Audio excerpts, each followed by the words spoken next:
Hindi po may tatawag o may tuturing na hearing po yung Miss Connie kasi nga yun po ay parang media forum or press conference nila dahil hindi po siya official, hindi po siya recorded, wala pong recorder doon, wala pong stenographer, wala pong prib, yung members po ng Senate media para maging official po yun.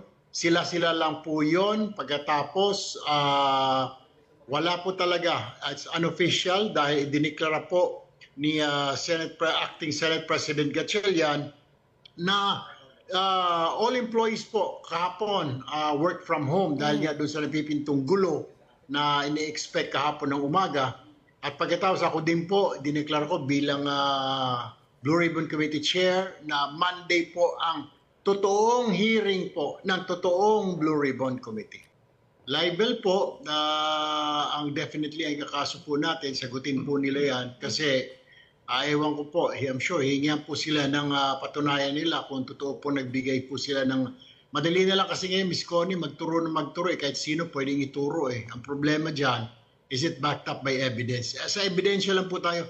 Ang problema kasi ngayon Miss Connie, pag may nagsalita kahit na ika nga hindi sa Blue Ribbon, kahit saan, sa social media, Facebook page live ka lang dyan, yari ka na, sisiraan ka ng kapitbahay mo, wala kang magagawa. Kaya nga po siguro pag nagsettle na po lahat ng ito, kailangan po siguro palakasin itong mga penalty po sa mga ganitong mga kaso, mga problema. Kasi parang wala pong pangil, kaya kahit sino-sino na lang damuho pwedeng magsalita po dyan. Kaya po papayag na maghihiring-hiringan kayo dyan at I will have you arrested. I promise. Kahit na senador ka, kahit na sinasabi mong matanda ka na, ilang taong ka na sa Senado, try me. Magpahiring ka ng Blue Ribbon ulit. Magpahiring ka. I don't care kung dati kang Senate President, dati kang Speaker of the House, I don't give up. Talagang papahuli kita. Kung hindi papahuli, kung ayaw ng usa, bibit-biting kita, kukwilyuhan kita, palalayasin kita dyan sa floor na yan. Because I am the legitimate Blue Ribbon. Siya po papayag na maghihiring-hiringan kayo dyan at I will have you arrested. I promise.